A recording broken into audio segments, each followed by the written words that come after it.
Hello, good morning. Today we will try to know how the refractive index of a transparent liquid can be determined with the help of the Newton's ring experiment. इस संदर्भ में मैं आपको बताना चाहूँगा कि कल हम लोगों ने वेवलेंथ निकालने की बात की थी of the source which has been used in the Newton's ring experiment. उसी तरह के व्यवस्था को करते हुए हम किसी ट्रांसपेरेंट लिक्विड की रिफ्रैक्टिव इंडेक्स की वैल्यू निकाल सकते हैं। इसके लिए कल जैसा एक्सपेरिमेंट किया था उसी तरह का एक्सपेरिमेंट आज भी हम करेंगे। पहले एयर में करेंगे और फिर लिक्विड में करेंगे। अब लिक्विड में कैसे किया जा सकता है, लिक्विड का थिन फिल्म जो होगा वो थिन कैसे बनाया जाएगा। Plane surface of the glass slab और curved surface of the plano convex lens के बीच में ट्रांसपेरेंट लिक्विड को इंसर्ट करना है। तो इसलिए हम पहले ही बता दें आपको, व्यवस्था ऐसी करते हैं कि ग्लास स्लैब और प्लेनो कॉन्वेक्स लेंस, इस व्यवस्था को हम एक बीकर में रख लेते हैं और बीकर में पहले एक्सपेरिमेंटल सेटअप अरेंज करते हैं और बीकर में रखा हुआ ज़रूर है, लेकिन एयर थिन फिल्म बनेगी in between the glass slab and the curved surface of the plano convex lens. तो इस एयर फिल्म के करस्पॉन्डिंग हम will record the reading of dn plus p square minus dn square in the presence of air or for air film, ये हम निकालेंगे। और ये तरीका कल हमने आपको बताया था, इस संदर्भ में फिर बता दें। आपने कल dn स्क्वायर वर्सेज एन में एक ग्राफ खींचा था and that has resulted in a straight line. इस स्ट्रेट लाइन के स्लोप को आपने निकाला था और स्लोप से आपको वैल्यू प्राप्त हो गई थी।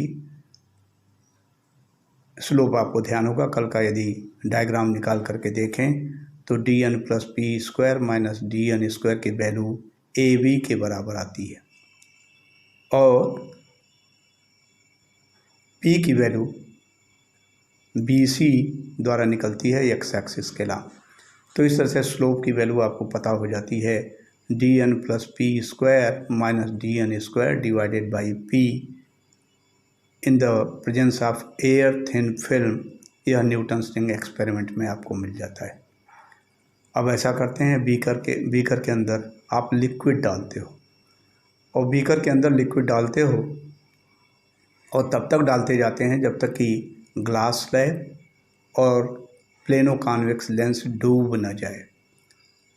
जब प्लेनो कॉन्वेक्स लेंस, वह ट्रांसपेरेंट लिक्विड जिसका रिफ्रैक्टिव इंडेक्स निकालना है, आपने बीकर में डाल दिया और प्लेनो कॉन्वेक्स लेंस तक आपने उसमें लिक्विड भर दिया, तो स्पष्ट है कि इस समय plane surface of the glass slab और curved surface of the plano convex lens के बीच में लिक्विड वो आ जाएगी जो कि आपने उस बीकर में भरा हुआ है और इस तरह से लिक्विड की वेज शेप्ड थिन फिल्म बन जाएगी।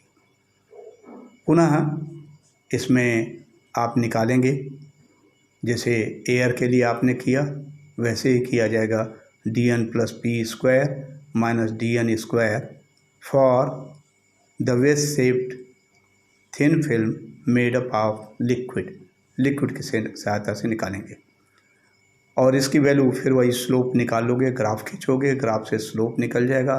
स्लोप की value dn plus P square minus dn square by p के बराबर आ जाएगी for the ways shape thin film of liquid. और पहला जो आपने किया, इस पहले को जब आप करेंगे तो wedge shape thin film due to air के लिए ये रीडिंग मिल जाएगी। अब आप नोट करोगे कि जो स्लोप आपने निकाला है इसमें डिवाइडेड बाई p आता है स्लोप की value for air thin film. ऐसे ही dn plus P square minus dn square जब फॉर लिक्विड की थिन फिल्म के लिए निकाला है तो फिर डिवाइडेड बाई p आएगा। तो इस एक्सपेरिमेंट में एक चीज़ ध्यान रखना है ताकि एक से दूसरे में भाग दिया जाए तो P कैंसिल कर जाए। तो इसलिए P को कांस्टेंट रखना पड़ेगा। मान लीजिए P को आपने 5 चुन लिया, it's selected to be equal to 5 at the value of P। P has been selected to be equal to 5। तो आप देखो, यदि दूसरा रिंग लेते हो तो दूसरे रिंग और सातवें रिंग के स्क्वायर का डिफरेंस निकालेंगे। यदि n की वैल्यू आप 4 लेते हो तो 4 4 + 5 = 9।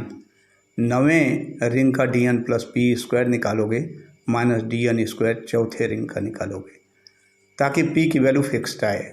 ऐसे ही वही p की value that will be kept in the case of dn + p square minus dn² में, उसी p को रखेंगे। तो यहाँ स्लोप निकालेंगे तो डिवाइडेड बाई p, यहाँ स्लोप निकालेंगे तो this quantity divided by p। यदि दोनों को एक दूसरे से डिवाइड किया जाए तो p and p will cancel. तो इस एक्सपेरिमेंट में दो बातें फिर आप ध्यान रखेंगे, मैं पुनः उसको रिपीट कर दूं। प्लेनो कॉन्वेक्स लेंस और प्लेन ग्लास स्लैब, इस सिस्टम को आप एक बीकर के अंदर रख लेंगे। बीकर के अंदर रखते हुए पहले से ही प्री डिसाइडेड कर लेंगे कि p की वैल्यू क्या है। dn² और n में आप ग्राफ खींचेंगे और उसकी सहायता से for a given value of p you determine the value for dn + p square minus dn² in air. अब लिक्विड भर देंगे बीकर में ताकि प्लेनो कॉन्वेक्स लेंस और ग्लास स्लैब डूब जाए। तो अब लिक्विड की थिन फिल्म बन जाएगी ग्लास स्लैब और curved surface of the plano convex lens में। इस पे भी रीडिंग dn² का n के अगेंस्ट आप प्लाट करेंगे, और जब प्लाट करेंगे तो उसी p के करेस्पॉन्डिंग जो p आपने एयर के केस में सिलेक्ट किया है, यदि 8 मान लिया, 8 has been chosen as the value of p in the case of air, so 8 will be again the value of p in the case of liquid 2। तो इस तरह से इन दो रीडिंग्स को आप रिकॉर्ड करेंगे, एक बार एयर की थिन फिल्म के करेस्पॉन्डिंग इस क्वांटिटी की वैल्यू, और एक बार लिक्विड की थिन फिल्म की उपस्थिति में इस क्वांटिटी की value dn + p square minus dn² की निकालेंगे। और ये निकाला जा सकता है बड़ी आसानी से। Plotting a graph against dn² versus n में एक ग्राफ खींचेंगे, स्ट्रेट लाइन आएगा और उस स्ट्रेट लाइन से जैसे कल मैंने बताया था उस तरह से dn + p square minus dn की वैल्यू आप निकाल लेंगे, एयर के लिए भी और लिक्विड के लिए। जब ऐसा आप कर लेंगे तो देखिए मैं पढ़ के फिर बता देना हूँ। पहला स्टेप है dn + p square minus dn² in air, फिर dn + p square minus dn² in liquid for the same value of p in both the cases. फिर ये बताया गया है कि उसके बीच में कैसे आप लिक्विड डालेंगे, तो बीकर में आप रख लेंगे और बीकर में रख करके लिक्विड को उसमें भरेंगे। देखो ये लिखा है for a fixed p these two readings will be recorded for a fixed p यदि आपने 10 चूज कर दिया एयर के केस में तो p आप 10 ही चूज करेंगे लिक्विड के केस में, तो फॉर ए फिक्स्ड p निकाल लेंगे। Then the liquid is filled, अब लिक्विड उसमें डाल दिया गया और लिक्विड डाल करके दूसरे एक्सपेरिमेंट को आपने कर लिया, तो फिर dn + p square minus dn² for liquid भी आपने निकाल लिया। तो पहले स्टेप में आपने निकाला dn + p square minus dn² for air for a fixed value of p, फिर आपने लिक्विड भर दिया और फिर dn + p square minus dn² liquid के लिए आपने निकाल लिया। तो इस तरह से ये प्राप्त हो जाएगा। Now the expression will come out to be according to the details of the Newton ring experiment, dn + p square minus dn² for liquid, it will be equal to 4p lambda r by mu,